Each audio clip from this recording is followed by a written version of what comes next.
Yo! Kumusta na po rin kapatid kong Kapampangan? May nakulong na ba?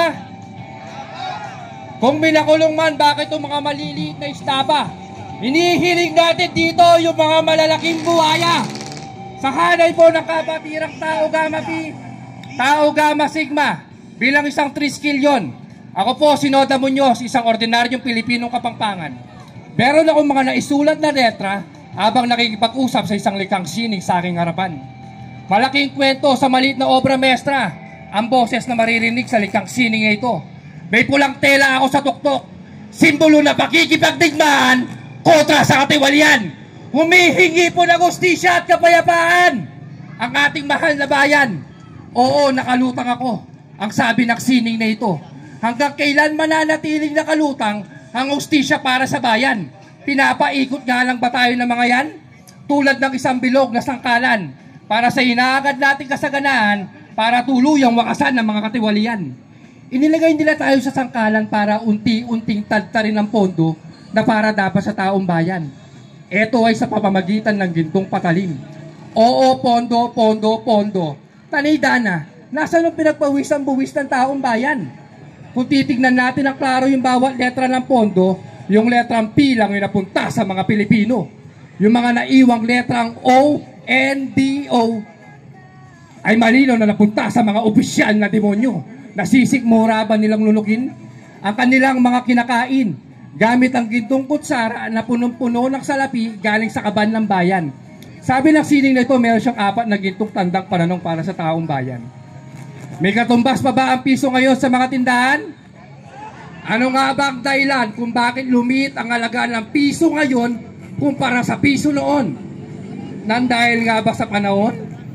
O dahil sa mga personal nila na ambisyon? Kayo na pong bahalang magdesisyon.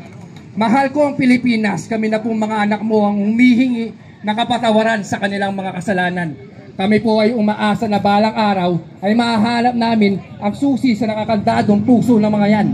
Kami po ay nangangako na patuloy namin iaangat ang mga kulay ng iyong watawat para po ito sa mga kabataan ang bagong pag-asa ng aming lupang sinilangan.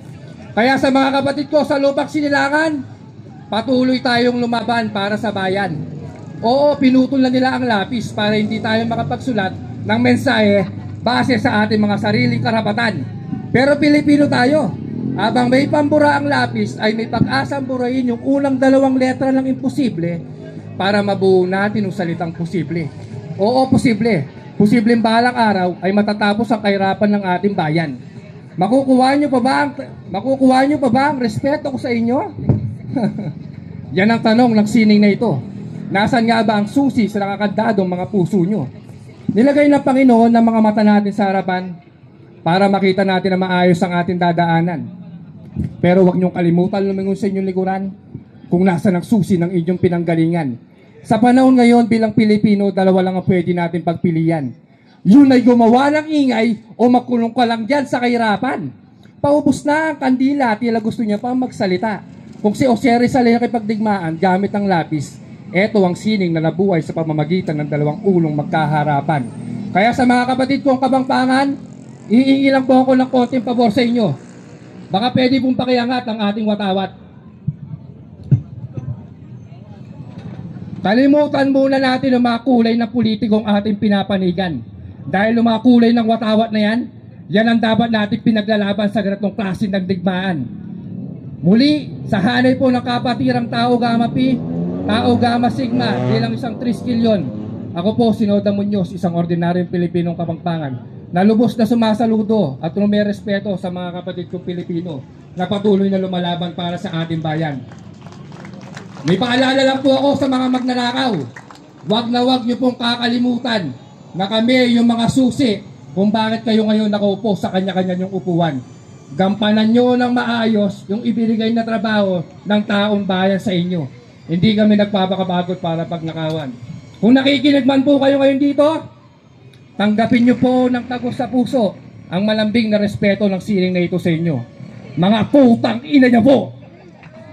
Yes!